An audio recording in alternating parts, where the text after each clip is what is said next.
Hello friends, welcome to my channel. I am doctor Beena Sethi, associate professor in chemistry. और आज हम पढ़ने जा रहे हैं ऑर्गेनिक केमिस्ट्री के रूल्स ऑफ ऑर्गेनिक केमिस्ट्री।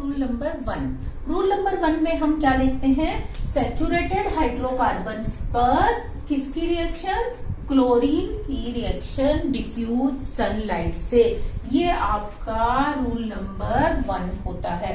इसमें हम क्या करेंगे, जैसे मैंने ये सेचुरेटेड हाइड्रोकार्बन लिया, इसको हम मीथेन कहते हैं, इसके ऊपर मैंने क्लोरीन और डिफ्यूज सनलाइट की रिएक्शन कराई, तो मेरे को क्या मिलेगा?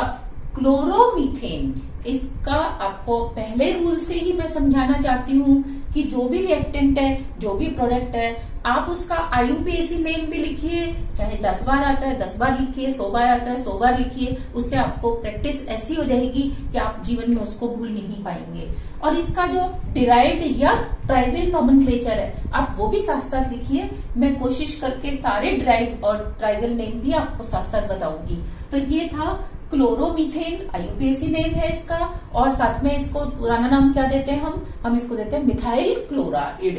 तो यहाँ देखो, एक हाइड्रोजन रिप्लेस हो गया, क्लोरीन आ गया, HCl बाहर निकल गया। अगर आपने इसकी रिएक्शन दोबारा कराई तो CH2Cl2, इसको हम बोलते हैं डाइक्लोरोमीथेन, या फिर हम बोलते हैं मिथाइलीन क्लोराइड। फिर एक HCl निकला। अब हमने तीसरी बार रिएक्शन करा दी तो हमें CHCl3 बनता है, यानी कि एक H और डिस्प्लेस हो जाता है क्लोरीन से, यहाँ HCl बाहर निकल जाता है। इसको हम बोलते हैं क्लोरोफॉर्म, पुराना नाम। और ट्राइक्लोरोमीथेन क्या होगा? IUPAC। फिर आपने अगर इसकी एक बार और सनलाइट की प्रेजेंस में, डिफ्यूज सनलाइट की प्रेजेंस में क्लोरीन से रिएक्शन करा दी तो क्या होता है? CCl4 plus HCl। CCl4 को हम CTC भी बोलते हैं। CTC मतलब कार्बन टेट्रा क्लोराइड, पुराना नाम। और IUPAC नेम टेट्राक्लोरोमीथेन, ये बन जाता है। अब आप कहेंगे डिफ्यूज सनलाइट क्या है? डिफ्यूज सनलाइट क्या होती है? एक तो डायरेक्ट सनलाइट, जो बाहर सनलाइट है और आप बाहरी रिएक्शन करा रहे हो। लेकिन एक होती है डिफ्यूज, कि बाहर सनलाइट है, आप अंदर रिएक्शन करा रहे हो, तो अंदर भी जो लाइट पहुंचती है वो कौन सी लाइट होती है? डिफ्यूज। तो ये हमने क्योंकि डिफ्यूज सनलाइट में रिएक्शन कराई है, इसीलिए ये स्टेप बाय स्टेप होती है और हम इसको जहां चाहे वहां रोक भी सकते हैं। लेकिन अगर यही रिएक्शन में क्या करती? डायरेक्ट सनलाइट में करा देती। किसमें करा देती? डायरेक्ट सनलाइट में। तो 4 मॉलिक्यूल क्लोरीन के एक साथ रिएक्शन करते और क्या बन जाता? सीधा CCl4 प्लस HCl। यानी कि आप इसको ऐसे लिख सकते हो, CH4 ने दे दिया CCl4 प्लस 4HCl। किससे? क्लोरीन और डायरेक्ट सनलाइट से। अब क्या होगा कि अगर आपने इसको डायरेक्ट सनलाइट ना देकर आपने क्या किया? इसको हीट कर दिया। आपने मीथेन लिया और मीथेन की रिएक्शन क्लोरीन से कराई और क्लोरीन के साथ कितने डिग्री सेंटीग्रेड पे हीट कर दिया? 1000 पे। तो ये थर्मल रिएक्शन हो जाती है। पहले कौन सी थी? ये फोटोकेमिकल। अब कौन सी है? ये थर्मल। तो अब हम क्या देखते हैं? इसका प्रोडक्ट चेंज हो जाता है और आपको मिलता है कार्बन प्लस 4HCl। ये जो कार्बन होता है ये कोक की फॉर्म में मिलता है। तो देखा टेम्परेचर और लाइट की का इफेक्ट कैसे चेंज होता है। अब अगर आपने इथेन लिया डिफ्यूज सनलाइट की प्रेजेंस में, तो हम क्या देखते हैं? एक दोनों ही कार्बन प्राइमरी हैं, तो किसी भी एक कार्बन से हाइड्रोजन हट जाता है और आपको मिलता है इथाइल क्लोराइड या 1-क्लोरोइथेन प्लस HCl। अब आपने इसके ऊपर दोबारा रिएक्शन कराई तो दोबारा एक हाइड्रोजन हटेगा, एक क्लोरीन आ जाएगा, जिसका नाम होता है इथाइलिडीन क्लोराइड प्लस इसको हम IUPAC में बोलते हैं 1,1-डाइक्लोरोइथेन। अगर मैं यही रिएक्शन एन टाइम करती जाऊं, यानी कि बार बार करती जाऊं, तो मेरे को लास्ट प्रोडक्ट जो मिलता है वो क्या मिलता है? CCl3। यानी कि इसके तीनों हाइड्रोजन डिस्प्लेस हो जाते हैं, क्लोरीन से 6HCl बाहर निकल जाता है और ये बन जाता है C2Cl6, जिसको कि हम नाम देते हैं हेक्साक्लोरोइथेन, या दूसरा नाम होता है इसका आर्टिफिशियल कैम्फर। यस, कपूर जिसको हम बोलते हैं, तो इसको हम सिंथेटिक कैम्फर भी बोलते हैं। नेक्स्ट अगर आपने लिया प्रोपेन में हम क्या देख रहे हैं कि ये दोनों कार्बन प्राइमरी है और ये कार्बन सेकेंडरी है, because this reaction is a free radical substitution reaction. देखो, मैं यहाँ मैकेनिज्म नहीं पढ़ा रही हूँ, सिर्फ जो इम्पोर्टेंट बात यहाँ इन्वॉल्व करने की है केवल उतना कर रही हूँ। मैकेनिज्म को हम बिल्कुल बाद में लेंगे। ये मैं आपको बता रही हूँ कि कैसे हम ऑर्गेनिक केमिस्ट्री की रिएक्शंस को अच्छे से याद रख सकते हैं, हम प्रोडक्ट निकाल सकते हैं कि क्या प्रोडक्ट बनने वाला है।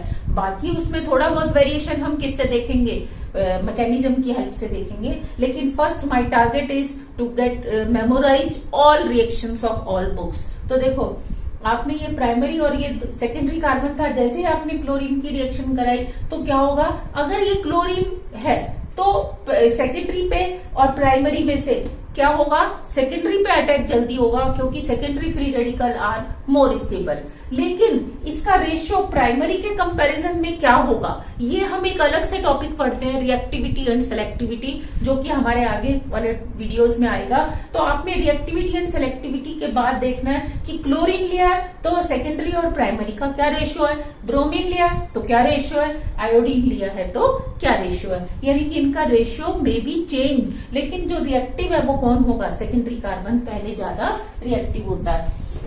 अगर मैंने प्रोपेन की जगह रिएक्टेंट लिया आपका ब्यूटेन, अब देखो ब्यूटेन के दो आइसोमर हैं, एक नॉर्मल ब्यूटेन है, दूसरा है आइसोब्यूटेन।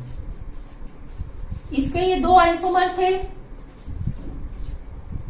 ये आइसोब्यूटेन। अब इसमें क्या होगा, ये दोनों कार्बन प्राइमरी है, ये सेकेंडरी है।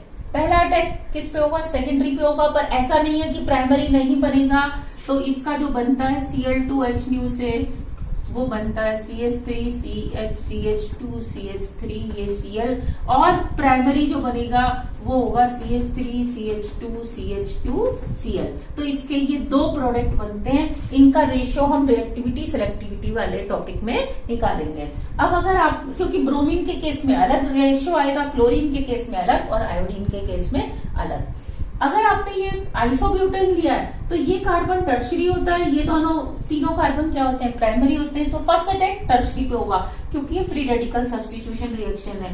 तो आपको जो दो प्रोडक्ट मिलेंगे वो क्या मिलने वाले हैं, एक तो tertiary butyl chloride, tertiary butyl chloride जिसका कि हम नाम देते हैं क्या, 2-chloro-2-methyl प्रोपेन। और दूसरा प्रोडक्ट जो मिलता है वो हमें मिलता है CH3CH3CH2Cl। देखो दोनों ही आइसोब्यूटेन से बने, इसका नाम है टर्शरी ब्यूटाइल, इसका नाम है आइसोब्यूटाइल क्लोराइड, आइसोब्यूटाइल क्लोराइड, और दूसरा नाम क्या है 2-methyl-1-chloropropane, ये इसका IUPAC नाम है। अगर मैंने इसकी जगह क्या किया, पेंटेन ले लिया, तो पेंटेन के कितने आइसोमर्स होते हैं, 3 आइसोमर्स होते हैं। एक तो नॉर्मल पेंटेन, दूसरा क्या होता है आइसोपेंटेन, इस तरीके से, और तीसरा नियोपेंटेन। तो अब बताओ अगर मैं क्लोरीन की रिएक्शन कराऊंगी तो क्या प्रोडक्ट बनने वाला है। इसमें जब मैं क्लोरीन की रिएक्शन कराती हूँ डिफ्यूज सनलाइट से, तो देखो इस पे भी अटैक हो सकता है, इस पे भी अटैक हो सकता है, इस पे भी अटैक हो सकता है। लेकिन ये वाला जो सेकेंडरी है, कॉर्नर से सेकंड नंबर वाला, ये एक्टिव सेकेंडरी होता है। क्या होता है ये एक्टिव सेकेंडरी, इस पे जल्दी रिएक्शन होती है। तो आपको जो प्रोडक्ट मिलता है वो होता है CH3CH2CH3 और ये Cl। साथ में प्राइमरी और ये दोनों भी मिलेंगे लेकिन उनका रेशियो विल बी डिफरेंट। अगर आपने ये लिया आइसो, तो आइसो में again you will get 3 products. कैसे, ये प्राइमरी है, ये सेकेंडरी है, ये टर्शरी है। तो पहला अटैक तो किस पे होने वाला है, टर्शरी पे, इस तरीके से। दूसरा अटैक किस पे होगा, सेकेंडरी पे, यहां।